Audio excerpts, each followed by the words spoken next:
ಬೆಸ್ಕಾಂಗೆ big shock ಎದುರಾಗಿದೆ. ರಾಷ್ಟ್ರ ಮಟ್ಟದಲ್ಲಿ ಮರ್ಯಾದೆ ಹರಾಜಾಗಿದೆ. ನಿಜಕ್ಕೂ ಕೂಡ ಬೆಸ್ಕಾಂನಲ್ಲಿ ಏನಾಗ್ತಾ ಇದೆ ಅಂತ ದೇಶದ 54 ಎಸ್ಕಾಂಗಳ ಪೈಕಿ ಬೆಸ್ಕಾಂಗೆ 51ನೇ ಸ್ಥಾನ ಬಂದಿದೆ. ರಾಷ್ಟ್ರ ಮಟ್ಟದಲ್ಲಿ ಮರ್ಯಾದೆ ಹರಾಜಾಗ್ತಾ ಇದೆ ಬೆಸ್ಕಾಂದು. ನೋಡಿ, ದೇಶದ 54 ಎಸ್ಕಾಂಗಳ ಒಂದು ಪಟ್ಟಿ ಏನಿದೆ ಅದರ ಪೈಕಿ 51ನೇ ಸ್ಥಾನ ಸಿಕ್ಕಿದೆ. ಕಳಪೆ ಪ್ರದರ್ಶನಕ್ಕೆ ಸಿಕ್ಕಿದ್ದು ಈ ರೆಡ್ ಕಾರ್ಡ್ ಏನಿದೆ ಇದು ಬಿ ದರ್ಜೆಯಿಂದ ಸಿ ದರ್ಜೆಗೆ ಕುಸಿದಿದೆ ಬೆಸ್ಕಾಂನ ಒಂದು ದರ್ಜೆ. ರಾಜ್ಯದ ಹೆಮ್ಮೆಯ ಸಂಸ್ಥೆಗೆ ಕೇಂದ್ರದಿಂದ ಸಿ ರೇಟಿಂಗ್ ಕೊಡಲಾಗಿದೆ.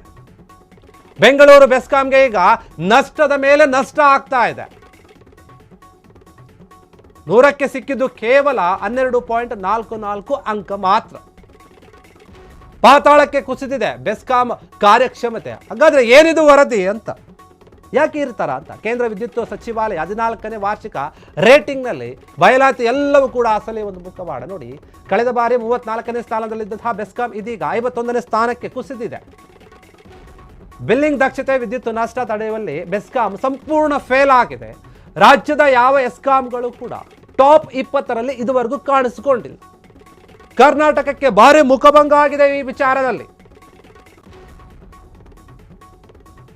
ಬೆಸ್ಕಾಂ ಯಾವ ರೀತಿಯಾಗಿ ಕೆಲಸ ಮಾಡ್ತಾ ಇದೆ, ಅದರ ಬಿಲ್ಲಿಂಗ್ ವಿಚಾರದಲ್ಲಿ, ವಿದ್ಯುತ್ತನ್ನು ಪೂರೈಕೆ ಮಾಡುವಂತಹ ವಿಚಾರದಲ್ಲಿ ಆಗಿರ್ಬೋದು, ಜನರಿಗೆ ಸ್ಪಂದಿಸುವಂತಹ ವಿಚಾರದಲ್ಲಿ ಆಗಿರ್ಬೋದು, ಅವರು ಕೊಡುವಂತಹ ಸರ್ವಿಸ್ ವಿಚಾರದಲ್ಲಿ ಆಗಿರ್ಬೋದು, ಎಲ್ಲ ವಿಚಾರವನ್ನು ಗಮನಿಸಿ ಕೇಂದ್ರ ಸರ್ಕಾರ ರೇಟಿಂಗ್ ಕೊಡುತ್ತೆ. ಆ ರೇಟಿಂಗ್ನಲ್ಲಿ 51ನೇ ಸ್ಥಾನಕ್ಕೆ ಬಂದು ಕೂತಿದೆ.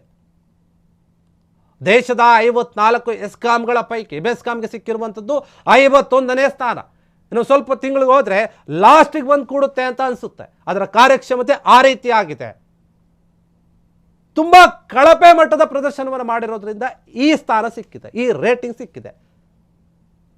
ರೆಡ್ ಕಾರ್ಡ್ ಸಿಕ್ಕಿರುವಂಥದ್ದು, ಏನು ಕೂಡ ಸರಿಯಾಗಿ ಕೆಲಸ ಮಾಡ್ತಾ ಇಲ್ಲ ನೀವು ನೋಡಿ ಅಂತ. ಬಿ ದರ್ಜೆಯಲ್ಲಿತ್ತು, ಬಿ ಗ್ರೇಡ್ ಅನ್ನು ಕೊಡಲಾಗಿತ್ತು, ಸಿಗೆ ಬಂದು ಕೂತಿದೆ. ಯಾಕಂದ್ರೆ ಅದ್ರ ಕೆಲಸ ಆ ರೀತಿ ಆಗಿದೆ. ಇದೊಂದು ರೀತಿಯಲ್ಲಿ ರಾಜ್ಯಕ್ಕೇನೆ ಮುಖಭಂಗ, ಅವಮಾನ ಆಗುವಂತಹ ವಿಚಾರ ಆಯಿತು. ರಾಜ್ಯದ ಹೆಮ್ಮೆಯ ಸಂಸ್ಥೆ ಅಂತ ಹೇಳ್ಕೊಳ್ತಾರೆ. ಆ ಸಂಸ್ಥೆಗೆ ಸಿಕ್ಕಿರುವಂತಹ ಸ್ಥಾನವನ್ನು ನೀವೇ ನೋಡಿ ಏನಾಗ್ತಾ ಇದೆ ಅಂತ.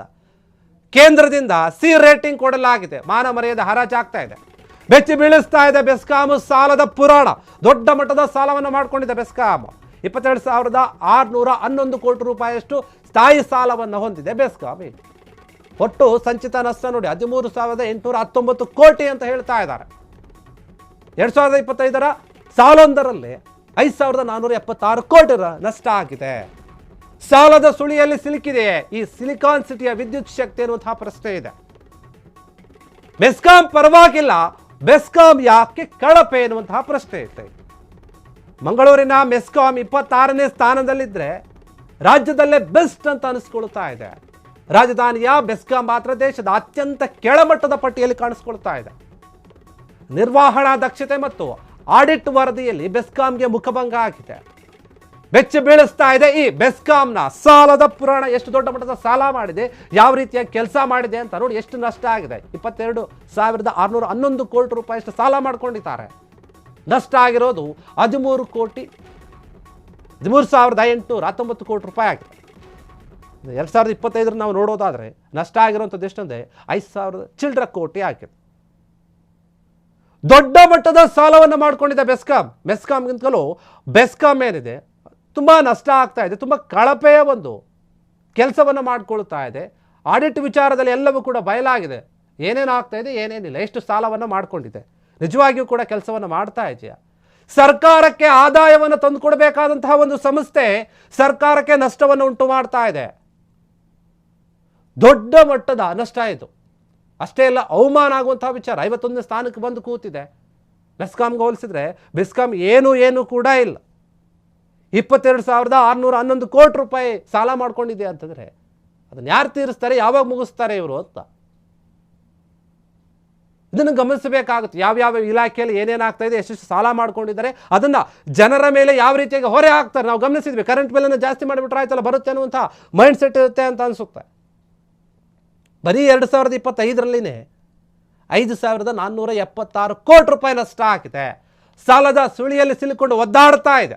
ಸಿಲಿಕಾನ್ ಸಿಟಿ ಮಂದಿಗೆ ಯಾವ ರೀತಿಯ ಕರೆಂಟ್ ಕೊಡ್ತಾರೆ ಸರಿಯಾದ ರೀತಿಯಲ್ಲಿ ಅಂತ ಅದಕ್ಕೆ ಅವಾಗವಾಗ ತೆಗಿತಾ ಇರುವಂಥದ್ದು.